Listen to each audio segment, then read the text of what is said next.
Good day and welcome to Prime Feed News. I'm John Smith. While overseas voting was completed over the weekend, it was not all smooth sailing, as some South African voters in London claimed officials turned them away over a change in voting dates, which they were unaware of, before making a U-turn and letting them vote. This comes as special votes were cast in 111 South African missions across the world to facilitate voting by around 78,000 citizens on May 17th and 18th. The IEC on Monday said the mission in London was the only voting station that remained open on Sunday, May 19th, in order to cater for the more than 24,000 voters who were registered and approved to vote at that mission. London was among the largest international voting stations, with 24,535 eligible voters, followed by The Hague 6,659, Canberra 3,674, Dubai 3,266, Dublin 3040, and Wellington 2,292, among others. The IEC in a statement had said overall, special voting abroad proceeded smoothly, with no major incidents. This is a testament to the meticulous logistics, planning, and execution of those plans across all missions.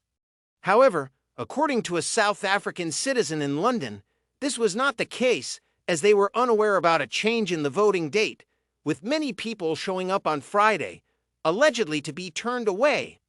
Kieran Rennie said, "When I arrived at South Africa House on Friday, May 17th at approximately 9:30 a.m., I was met with a gathering of people inside the reception of the High Commission having a stern conversation with one of the IEC representatives. This IEC representative stated that the voting date of May 17th was only for a select handful of countries. London's available dates had been changed, and that the voting days communicated for London were now May 18th and 19th.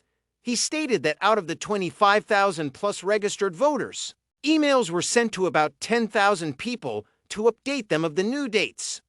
Rennie said it was ultimately their determination, citing the violation of their rights as well as a contravention of the ethos and legal requirements for a free and fair election, which seemed to have led to a turn of events on the day.